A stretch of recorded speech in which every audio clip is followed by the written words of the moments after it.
Olá, seja muito bem-vindo a este canal e neste vídeo falaremos sobre quem foram os juízes de Israel, a história dos juízes israelitas, e isso segundo o livro de Juízes.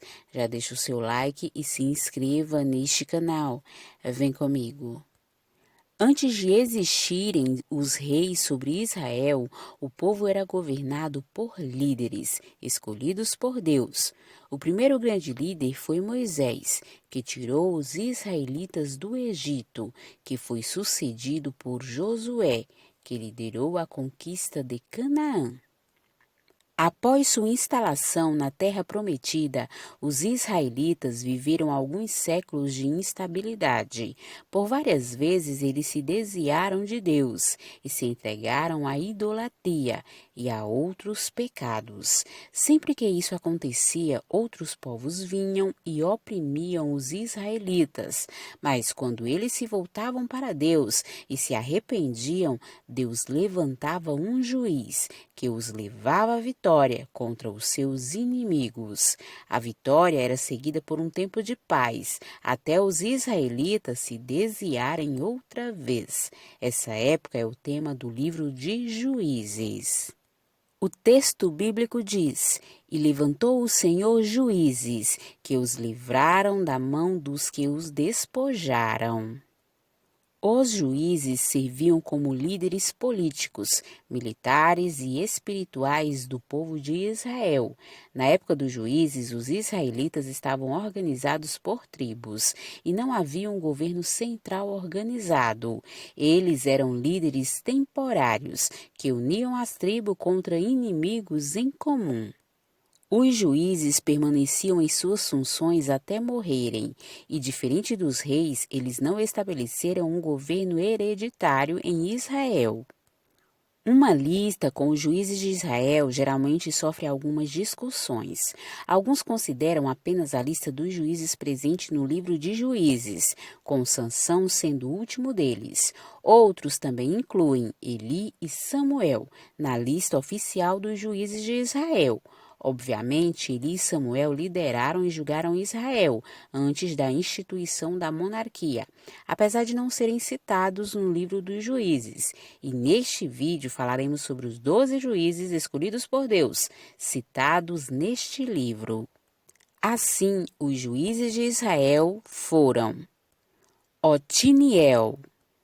Otiniel era sobrinho de Calebe, um dos líderes dos israelitas durante a conquista de Canaã. Ele era um grande guerreiro, e quando o rei da Mesopotâmia oprimiu seu povo, Otiniel liderou a luta contra ele. Debaixo de Otiniel, o povo de Israel venceu esse inimigo e viveu em paz até sua morte, 40 anos depois. Eude. Eude era um homem canhoto que usou essa diferença para derrotar o rei de Moabe. Ele escondeu uma pequena espada debaixo de sua roupa, do lado direito. Depois foi entregar o tributo do seu povo ao rei. Eude fingiu ter uma mensagem para o rei Eglon e conseguiu uma audiência privada com ele. Então ele pegou na espada e matou o rei. Quando descobriram que o rei estava morto, Eude já tinha fugido. Ele chamou as tropas de Israel e atacou os inimigos de surpresa. O povo de Moabe sofreu uma grande derrota e esse evento levou um longo período de paz. Sangar. Pouco se sabe sobre Sangar. A Bíblia apenas diz que ele era filho de Anate e que matou 600 filisteus com uma guilhada de bois. Débora. Débora era uma profetisa que era procurada pelo povo de Israel para resolver questões difíceis. Quando o rei de Canaã oprimiu os israelitas, ela convocou Baraque, um líder militar, e lhe deu uma palavra de Deus para atacar os inimigos. Débora acompanhou Baraque na campanha de guerra, e os israelitas tiveram uma grande vitória, apesar de os inimigos terem armas de guerra muito mais avançadas. Gideão. Gideão foi escolhido por Deus para libertar seu povo da opressão dos midianitas, que vinham todos os anos para devastar sua terra. De início, Gideão teve muito medo, mas Deus lhe deu coragem e sabedoria para vencer seus inimigos. Com apenas 300 homens, Gideão derrotou um exército de milhares de homens. Depois, ele se tornou o líder de Israel. Gideão teve muitos filhos, e depois que morreu, um deles, chamado Abimeleque, decidiu se tornar o líder de Israel. Ele maquinou o assassinato de todos os seus irmãos, menos um que conseguiu fugir. Mas Deus colocou inimizade entre os apoiadores de Abimeleque e os outros habitantes da cidade. Houve uma grande batalha, e Abimeleque foi morto por uma mulher, como castigo do seu pecado. Tolá. A história de Tolá não tem muitos detalhes. Ele liderou os israelitas por 23 anos e foi um libertador para seu povo. Jair. Jair era um homem da cidade de Gileade, no território da tribo de Manassés, que se tornou juiz de Israel. Ele teve 30 filhos, que se tornaram líderes de 30 cidades da região. Essas cidades ficaram conhecidas como os povoados de Jair, ou as cidades de Jair. Jefté. Jefté era filho ilegítimo de um homem de Gileade, com uma prostituta, e seus irmãos expulsaram-no de casa. Mas quando os amonitas vieram para atacar Gileade, sua família o chamou de volta para liderar a luta contra os inimigos, prometendo que ele seria o chefe da região. Jefté tentou negociar uma retirada pacífica dos amonitas, mas eles se recusaram, por isso foram para a guerra.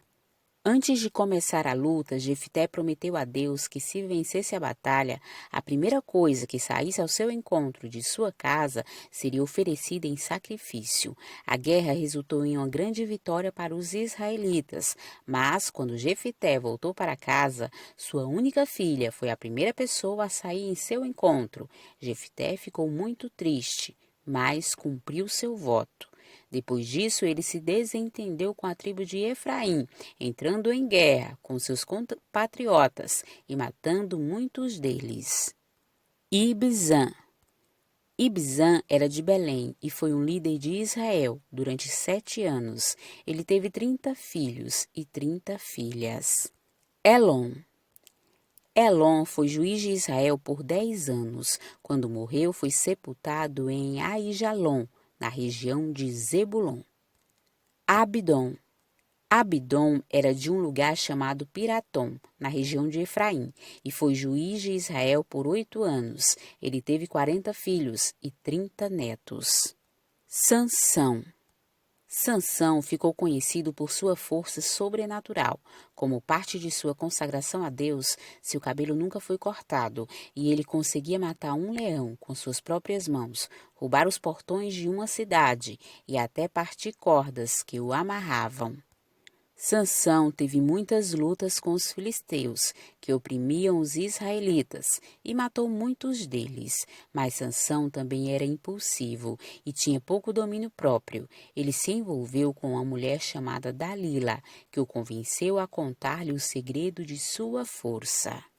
Dalila cortou seu cabelo e Sansão ficou fraco e foi entregue aos filisteus, que furaram seus olhos. Mesmo assim, Deus devolveu a Sansão a sua força, e ele usou seu poder uma última vez para destruir um templo pagão, com muitos inimigos lá dentro. E essa foi a história dos juízes de Israel.